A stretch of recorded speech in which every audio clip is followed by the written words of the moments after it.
வணக்கம் நண்பர்களே, இது டான் ஸ்டடி சென்டர். இந்த பதிவுல நம்ம பாலிட்டி கிளாஸ்ல அரசு அரசாங்கம் இது ரெண்டிற்கான வித்தியாசம் தான் பார்க்க போறோம். ஏன் ஃபர்ஸ்ட் இதுல இருந்து ஸ்டார்ட் பண்றோம் அப்படின்னா, எப்பயுமே நம்ம பேசிக்ல ஸ்ட்ராங்கா இருக்கணும். பேசிக்ல ஸ்ட்ராங்கா இருந்தா மட்டும்தான் அடுத்தடுத்து நம்ம டீப்பா படிக்கும் போது எந்த குழப்பமும் இல்லாம ஈஸியா புரிஞ்சு படிக்க முடியும். இப்போ இந்த அரசு அரசாங்கம் ரெண்டுத்துக்கான வித்தியாசத்தை பார்க்கறதுக்கு முன்னாடி, மாநிலம்,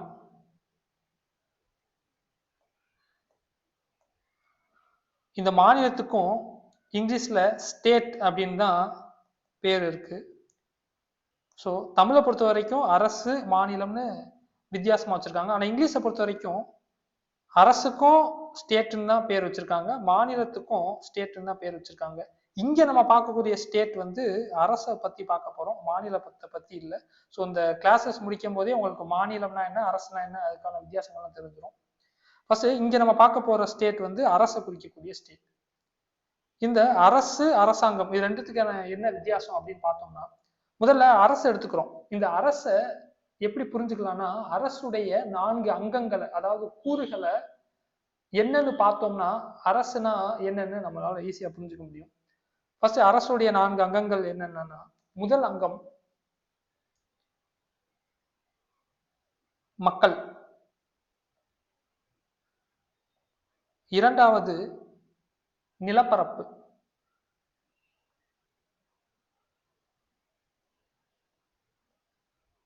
மூன்றாவதா அரசாங்கம்,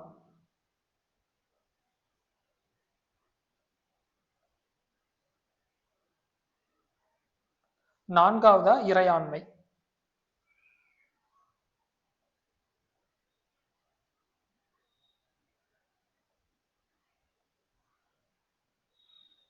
இந்த 4 அங்கங்களும் சேர்ந்த ஒரு நிரந்தரமான அரசியல் அமைப்பு தான் நம்ம என்ன சொல்றோம்னா அரசு அப்படின்னு சொல்றோம்.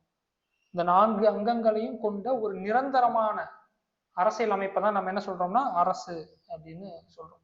ஸோ இதுல இருந்து என்ன தெரிய வருதுன்னா, இந்த அரசுடைய ஒன் ஆஃப் தி அங்கம் தான் அரசாங்கம் அப்படின்னு நமக்கு தெரிய வருது. அப்ப அரசுடைய 4 அங்கத்துல ஒரு அங்கம் தான் அரசாங்கம் அப்படின்னு தெரிய வருது. இப்போ இந்த அரசுல இதை எப்படி ஈஸியா புரிஞ்சுக்கலாம்னா, ஒரு நிலப்பரப்பு இருக்கு, அந்த நிலப்பரப்புல மக்கள் வாழ்றாங்க, அந்த மக்களையும் அந்த நிலப்பரப்பையும் கட்டுப்படுத்தக்கூடிய இயக்கக்கூடிய ஒரு மக்கள் குழுவை தான் என்ன சொல்றோம்னா அரசாங்கம்னு சொல்றோம். அப்ப அரசாங்கம்னா என்னன்னா ஒரு மக்கள் குழு. மக்கள் குழு அது என்ன பண்ணுது அப்படின்னு பார்த்தோம்னா, மக்களையும் நிலப்பரப்பையும் இயக்குது,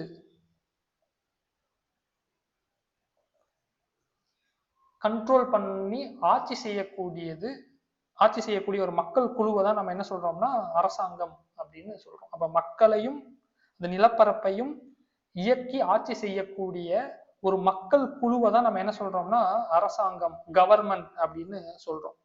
அப்போ இந்த இறையாண்மைனா என்ன அப்படின்னு பார்த்தோம்னா, இறையாண்மைய இங்கிலீஷ்ல என்ன சொல்லுவாங்க அப்படின்னா சர்வர்ஜினிட்டின்னு சொல்லுவாங்க. இதுக்கு என்ன அர்த்தம்னு பார்த்தோம்னா உச்ச அதிகாரம்னு அர்த்தம். உச்ச அதிகாரம், அதாவது இங்கிலீஷ்ல என்ன சொல்லுவாங்கன்னா சுப்ரீம் பவர் அப்படின்னு சொல்லுவாங்க.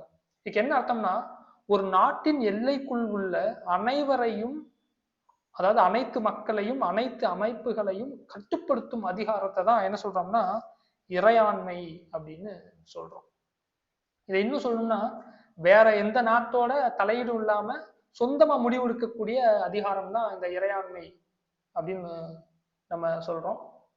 இந்த இறையாண்மையே 2 பார்ட்டா பிரிப்பாங்க, அக இறையாண்மை, புற இறையாண்மை, அதாவது உள்நாட்டு இறையாண்மை, வெளிநாட்டு இறையாண்மை அப்படின்னு 2 வகையா பிரிப்பாங்க.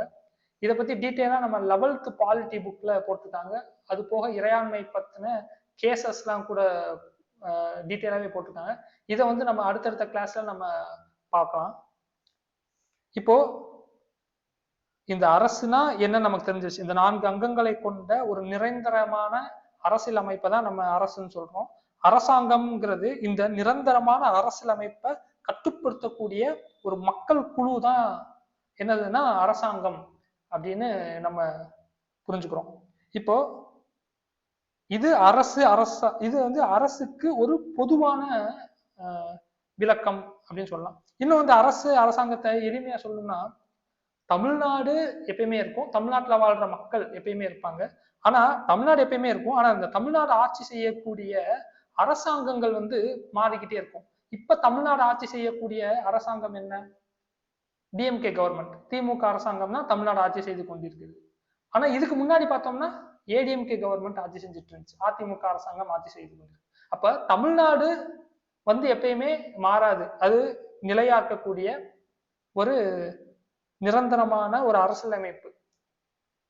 ஆனா அந்த தமிழ்நாடு ஆட்சி செய்யக்கூடிய அரசாங்கங்கள் வந்து நிலையற்றது, அது வந்து என்னது மாறிக்கிட்டே இருக்கலாம். இப்ப டிஎம்கே ஆட்சி பண்ணிட்டு இருக்கு, இது அடுத்த இதுக்கும் அப்படியே கண்டினியூ ஆகலாம், இல்லைன்னா என்ன பண்ணலாம்னா ஏடிஎம்கே வரலாம், இல்லைன்னா தாவேகா வரலாம். ஸோ தமிழ்நாடுங்கிறது வந்து எப்பயுமே நிலையா இருக்கும். அந்த தமிழ்நாடு ஆட்சி செய்யக்கூடிய அரசாங்கங்கள், தமிழ்நாடுன்ற அரச ஆட்சி செய்யக்கூடிய அரசாங்கங்கள் வந்து என்ன மாறிக்கிட்டே இருக்கும். இப்போ உங்களுக்கு அரசுனா என்ன, அரசாங்கம்னா என்னன்னு புரிஞ்சுங்க. இதே மாதிரிதான் நம்ம இந்தியான்ற அரசு எப்பயுமே நிலையானது. அந்த இந்தியான்ற அரச ஆட்சி செய்யக்கூடிய அரசாங்கங்கள் வந்து மாறிக்கிட்டே இருக்கும். இப்போ வந்து பிஜேபி கவர்மெண்ட் ஆட்சி செஞ்சுக்கிட்டு இருக்கு. இதுக்கு முன்னாடி பார்த்தோம்னா காங்கிரஸ் கவர்மெண்ட் வந்து இந்தியான்ற அரச ஆட்சி செய்து கொண்டிருக்கு. இப்போ உங்களுக்கு புரிஞ்சிருக்கும் அரசுனா என்ன, அரசாங்கம்னா என்னன்னு. இப்போ இந்த இப்ப நம்ம பார்த்தது அரசை பத்தின ஒரு பொதுவான விளக்கம். இப்போ இந்த அரசை பத்தி நம்மளோட இந்தியன் கான்ஸ்டிடியூஷன்ல மென்ஷன் பண்ணியிருக்காங்களா, எங்கேயாவது மென்ஷன் பண்ணியிருக்காங்களான்னு பார்த்தோம்னா மென்ஷன் பண்ணியிருக்காங்க. எங்க அப்படின்னு பார்த்தோம்னா